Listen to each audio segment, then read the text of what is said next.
Buenas, mi nombre es Samir Faraj y este video está dedicado o dirigido para la carrera de Ingeniería Química en la materia de operaciones unitarias avanzadas o electiva.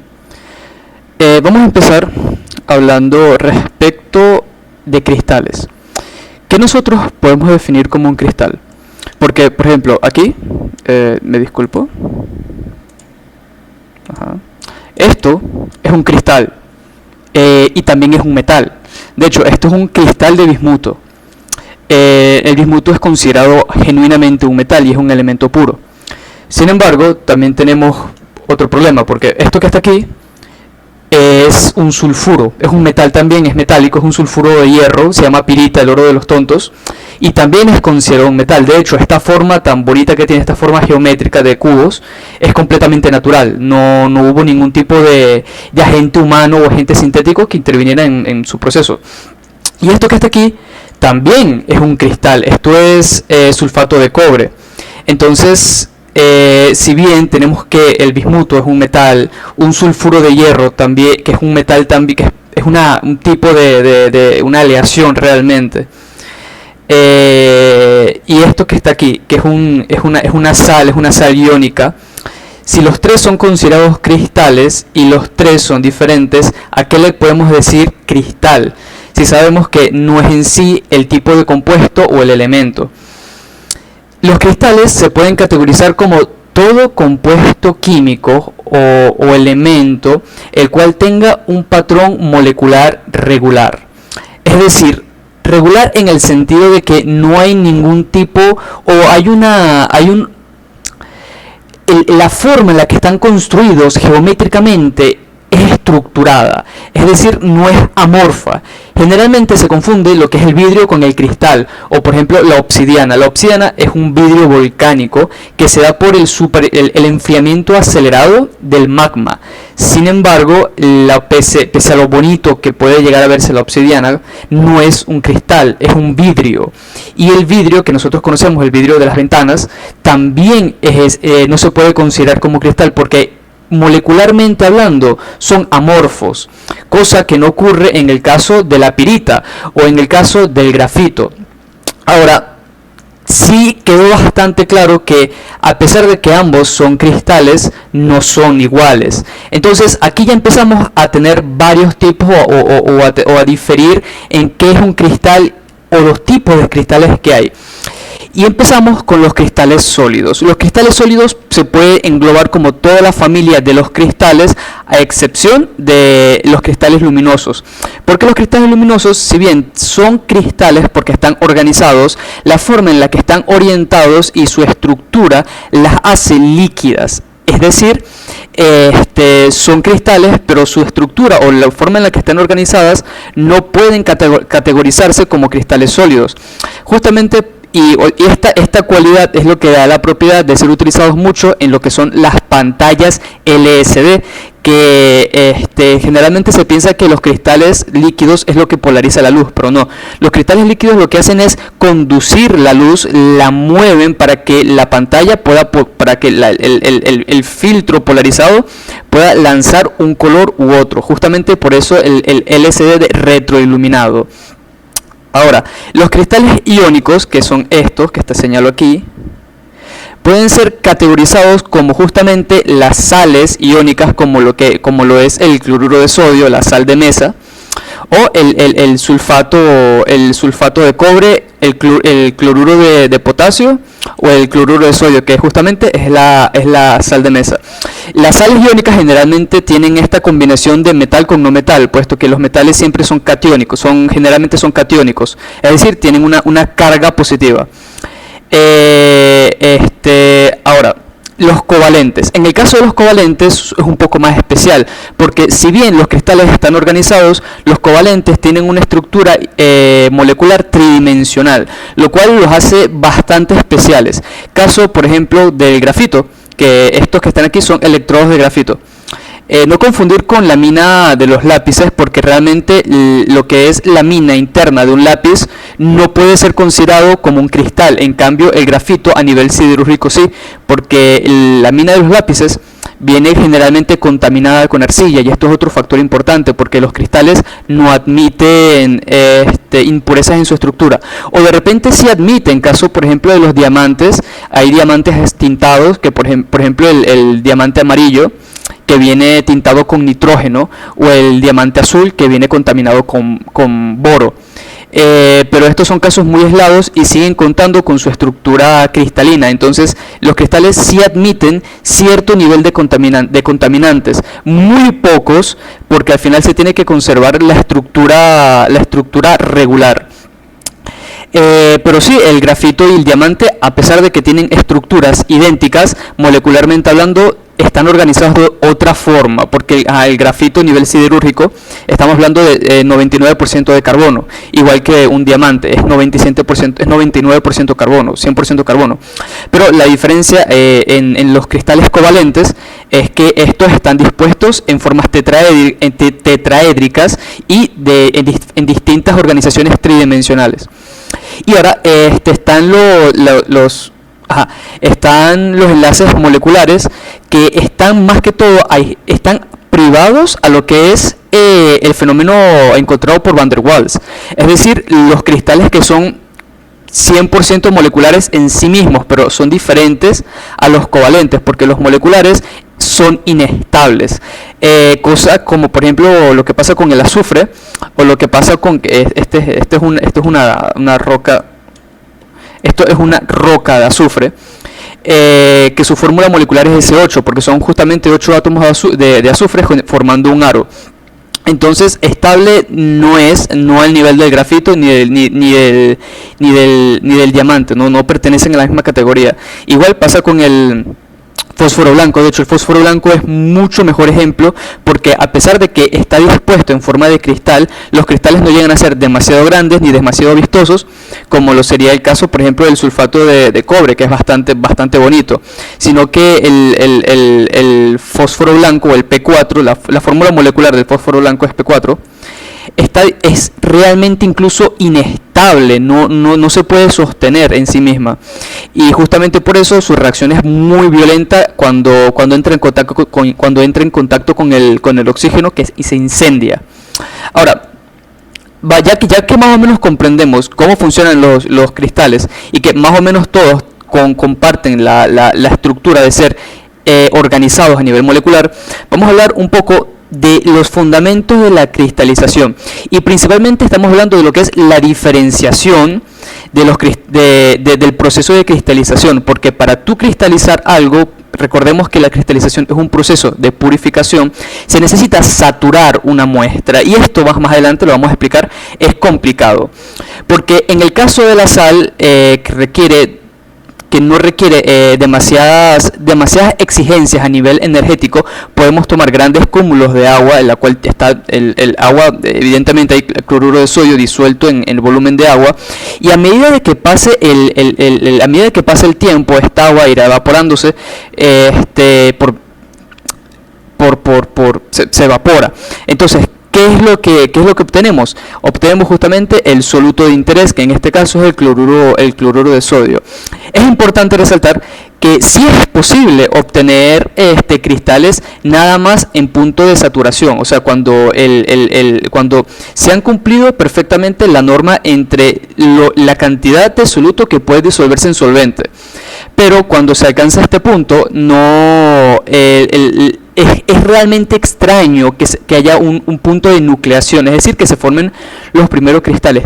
La mejor vía es la sobresaturación, o romper lo que sería la estabilidad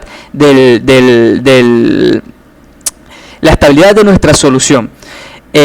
Justamente las condiciones de desplazamiento del equilibrio, es importante. La solución, para garantizar o para aumentar las probabilidades de cristalización, tienen que ser desplazadas a la derecha, o romper la estabilidad que tiene la solución con más soluto. Esto más adelante, esto tiene un problema grave porque las sales tienen cierta proporción tiene una constante de proporcionalidad de dilución. Entonces la diferenciación de saturación no siempre es igual y a veces requiere parámetros especiales para poder cristalizarlo. Y como ya había explicado, ya había dicho, es un método de purificación de un soluto realmente, o sea, la purificación de una solución por medio de evaporación de disolvente. Cuando me refiero a la purificación de una solución, me refiero a que estamos extrayendo un soluto de una disolución. Y el enfriamiento. Aquí hay dos cosas importantes, porque si bien tenemos el caso de la escarcha, porque, ojo, el hielo no es escarcha, y el hielo no puede ser considerado cristal, ya que la forma del hielo es desorganizada, es amorfa. En cambio, la escarcha sí está bien definida, que son los copos de nieve. Esto es un método de cristalización, el enfriamiento. Sin embargo, cuando nosotros calentamos una sustancia, estamos hirviendo o estamos hirviendo un solvente. En este caso el agua está evaporando.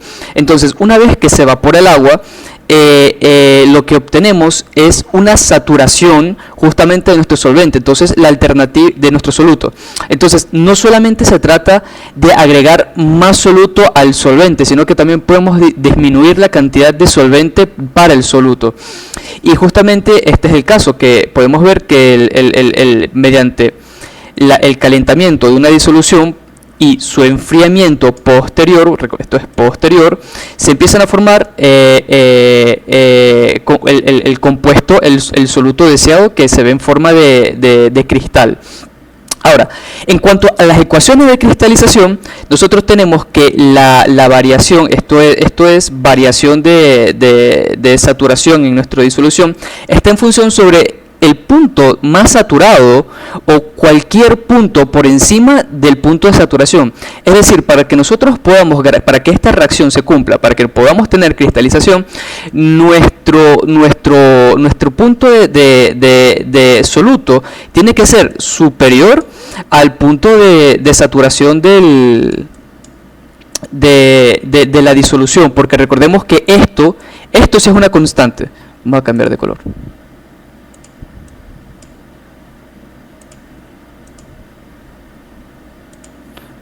Esto es una constante, y es una constante que está en función de la naturaleza tanto del disolvente como del soluto. Por ejemplo, la sal, que tiene una proporcionalidad de 50 gramos, si no me equivoco, de 35 gramos de sal cada 100 mililitros de agua. Eso significa que esta C con asterisco, que es el punto de saturación, puede cambiar muchísimo de acuerdo a las circunstancias. Y esta gráfica muestra justamente ese cambio o cómo ambos parámetros pueden verse modificados en lo que es el proceso de evaporación. Porque si nos damos cuenta en esta gráfica, a medida que la temperatura aumenta, podemos observar que hay una diferenciación del punto de saturación. Entonces, claro, si nuestra temperatura, en este punto de temperatura teníamos una concentración tope, o sea que ya nuestro punto de saturación era el justo, nuestra disolución estaba en equilibrio. A medida de que nosotros aumentamos la temperatura, esta concentración aumenta porque tenemos menos disolución. Entonces, justamente podemos observar que la evaporación realmente lo que trata es quitar la disolución para aumentar el soluto, y esto forma cristalización. Otra relación matemática que hay con respecto a la cristalización es una derivada, que es la velocidad de cristalización, que está en función de la nucleación. La nucleación es el punto donde se empiezan a formar los primeros cúmulos de cristales. Hay varias etapas de nucleación. Y la primera es que tenemos que considerar que está en función del tiempo. ¿Okay? Ya no estamos aquí hablando de temperatura nada más, sino que estamos hablando de que estamos hablando de la velocidad. Entonces, como evaluamos la velocidad, está en función del tiempo. Entonces, Cn, vamos a recordar que Cn es el punto de nucleación. Entonces, el punto de nucleación está en función del tiempo, que está relacionado con la constante de proporcionalidad del disolvente soluto, multiplicado por C, que C es nuestro soluto final, menos C inicial, que es nuestra concentración inicial de soluto, entre M.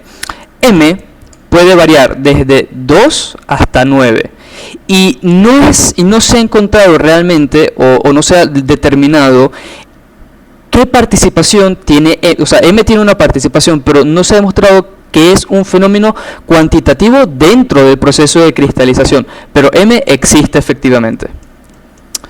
Ahora, unos tipos continuando con lo que es la cristalización, podemos ver lo que es la cristalización fraccionada en líquidos. Como ya había explicado, la cristalización es un proceso de purificación y habíamos hablado de que había un problema cuando aumentamos la temperatura en nuestra disolución, porque a medida de que la temperatura aumenta podemos encontrar compuestos que aumenta, o sea, solventes que aumentan su capacidad de solubilidad del soluto. En caso del cloruro de cloruro de potasio, por ejemplo, aquí estos puntos negros, esta que está aquí, es nuestra línea de solubilidad del cloruro de potasio en función de la temperatura. Y podemos ver que a medida de que aumenta la temperatura, también aumenta la solubilidad de nuestro cloruro de potasio. Y si nosotros queremos disolver obtener cristales de cloruro de potasio, vamos a tener un problema, porque vamos a tener que sobresaturar nuestro disolvente. Entonces, ¿cuál es la alternativa a esta para evitar un gasto innecesario de material o un material que no puede no disponerse? Seguir alimentando o aumentar la saturación de nuestra disolución, pero con un segundo agente. En este caso, nuestro segundo agente es el cloruro de sodio, porque el cloruro de sodio mantiene su capacidad de solubilidad en solvente, en este caso agua, más o menos igual, o sea, sí tiene una pequeña variación, pero despreciable. Entonces, como podemos ver, a 100 grados, que es cuando ocurre el proceso de evaporación del agua, donde vamos a tener que según esta gráfica nada más del cloruro de potasio, es donde más cloruro de potasio vamos a tener que necesitar. Es decir, la proporción es casi de 1 a 2 con respecto al agua. En cambio, si nosotros ahora sobresaturamos nuestro solvente, agua, con cloruro de sodio, lo que vamos a tener es una separación y obtención de dos tipos de cristales. El primer tipo de cristal es el cloruro potásico y el segundo es el cloruro sódico, porque vamos ahora a obtener, porque sobresaturamos nuestro solvente con dos sales diferentes. Esto es un método, esto es lo que se conoce como cristalización fraccionada en líquidos, obtener un soluto mediante otro soluto. Y también, ahora, vamos a hablar un poco respecto al término de nucleación secundaria y nucleación secundaria, nucleación primaria, nucleación secundaria y nucleación secundaria por contacto. La primaria es el punto más importante, donde tenemos una donde empieza la cristalización, pero empieza por acción de que ya nuestra solución está sobresaturada. Ajá. En cambio, la nucleación secundaria son todas las moléculas que se terminan acoplando a nuestro cristal madre. Es decir, digamos que tenemos aquí un cristal que se generó por sí mismo. ¿Ok? Es decir, este cristal se formó completamente por acción de él. Sin embargo, todas las moléculas anexas en lo que es la nucleación secundaria van a acoplarse al cristal madre. Y este comportamiento facilita muchísimo el proceso de cristalización, porque esto significa que necesitas menos energía y que los cristales van a seguir el patrón regular que una reacción comenzó. En cambio, la nucleación secundaria por contacto, lo que ocurre es que este mismo proceso pasa, pero no pasa con un cristal, sino que pasa con todo el frasco o con el reactor donde se llevó a cabo el proceso. Caso de la cristalización por vapores. Por ejemplo, lo que tenemos aquí es yodo. Esto que está aquí es yodo. El yodo es muy especial porque sublima, es decir, pasa directamente de sólido a gaseoso sin pasar por líquido. Entonces, para el proceso de cristalización del yodo, lo que se hace es calentarlo ojo, a temperatura de 1 atm. El yodo no puede pasar a líquido. Entonces, directamente al calentarlo y el yodo, el gas de yodo, termina acoplándose justamente como lo haría en nucleación por contacto, nucleación secundaria por contacto, justamente a la parte más fría, que es donde se depositan los iones de yodo. Otro tipo de cristalización por medio de vapor, porque acordémonos que esta ya es cristalización en un medio líquido. En cambio, la cristalización por un medio de vapor, como otro caso es el vino, los tartratos del vino, al evaporarse se terminan adheriendo al corcho o al, bueno, creo que aquí, al corcho o al cuello de la botella. Ahora vamos a pasar por lo que sería bueno, disculpen, sabía que se cortó la grabación. Bueno, continuando, cuando estamos hablando ahora de intercambio iónico, a lo que nos estamos refiriendo es nada más el intercambio de prioridades según sea el ion. Es decir, si nosotros aquí tenemos dos átomos, o en este caso dos cationes, porque el magnesio y el calcio tienen prioridades de cationes de +2 por encima del sodio, lo que va a pasar aquí cuando un disolvente o un solvente, en este caso vamos a referirnos al agua, porque realmente el intercambio iónico se utiliza más que todo a nivel industrial para el tratamiento de agua. A lo que nos referimos es que el magnesio y el calcio van a desplazar esto, o sea, hablando de una resina en concreto, al sodio. ¿Por qué al sodio? Bien, las resinas no son un filtro, no son filtros, eso es importante resaltarlo. Hay una confusión, se tiende a pensar que los tanques o los lechos fijos de resina tienen el trabajo de filtro, y no, lo que hacen es cambiar los parámetros de, en este caso, el agua. Por ejemplo, lo que tenemos aquí justamente es la estructura de una bolita de resina.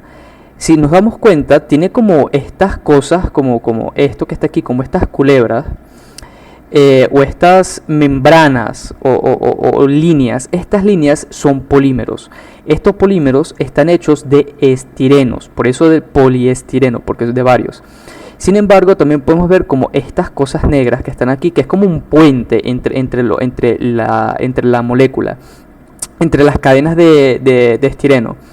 Y ese puente que está ahí es el divinilbenceno, que su función sería la de actuar como puente y unir, como podemos ver aquí está, este es el divinilbenceno, que está uniendo cada cadena de poliestireno. Ahora, esto nada más sería como el armazón de nuestra resina, no es realmente lo que actúa. De hecho, el poliestireno y el divinilbenceno, más bien en estos tipos de procesos, son inertes, no reaccionan. Los que generan el intercambio iónico son estas dos bolitas que hay aquí. Vamos a cambiar de color. Esta que tiene como una pelotica negativa y esta que tiene una positiva. La positiva, la más pequeña, sería en nuestro caso el catión. En nuestro caso el sodio, y la más pequeña en este caso sería una molécula con carga negativa. En este caso para las moléculas de moléculas de carga negativa estaríamos hablando de lo que es el sulfuro. Ahora, en el proceso de intercambio iónico, nuestras resinas tienden a gastarse. Al igual que un filtro, nuestras resinas tienen una vida media y son realmente un proceso semicontinuo, no pueden trabajar indefinidamente. Ahora, ¿cómo se podría regenerar a su sal original? Porque recordemos que el sodio lo podemos tratar como una sal. El primer proceso para recuperar nosotros la efectividad o la vida útil de las resinas es trabajarlas o revivirlas mediante ácidos fuertes o bases fuertes, dependiendo de qué tipo de resina sea. En este caso, las resinas de tipo catiónica se reviven ya sea con ácido clorhídrico o ácido sulfúrico. Aquí está HCl o H2SO4, distintas a las resinas aniónicas, que tienen la función inversa. Es decir, si las resinas catiónicas lo que hacen es intercambiar cationes, las resinas aniónicas lo que hacen es retirar aniones negativos. Ahora, las resinas fuertes aniónicas, tanto las fuertes como las débiles, pueden ser revividas tanto por tanto como hidróxido de potasio como hidróxido de sodio. Y los equipos presentados, como podemos ver aquí, realmente no son tan sencillos como se podría llegar a pensar, sino que tienen muchas veces retroalimentación. Esto pasa porque muchas veces la corriente de agua que se va a cambiar los parámetros no ha sido completa. Es decir, la conversión del agua, del magnesio calcio, o del ablandamiento o el cambio de los parámetros del agua no ha sido completo. En todo caso, habrá un retorno que vaya directamente, o sea, aquí en la imagen se puede ver donde varios de estos tubos vuelven otra vez a la alimentación principal, porque trabajan con volúmenes demasiado grandes y no se detienen. Entonces, si bien son procesos que duran demasiado tiempo, o sea, tienen una vida media de entre 5 a 10 años antes de tener que revivir el lecho fijo el lecho fijo de resina, eventualmente tienen que cambiarse. Ahora, el tema de la cinética de cómo revivir las resinas. Si nosotros bien tenemos al principio una resina que vamos a llamarla HR contaminada, o contaminada no, sino que ya ha perdido su eficacia, con el agregado de hidróxido de sodio podemos, aquí está, hidróxido de sodio, claro, aquí está separado como para ver bien el mecanismo de reacción. Lo que vamos a obtener es nuestra resina alimentada nuevamente con su sal original, que es la sal, o sea, el polímero con nuestro cátodo, más una molécula de agua. Y este sería como el proceso de recuperar o regenerar nuestras resinas. Muchas gracias. Este ha sido el video.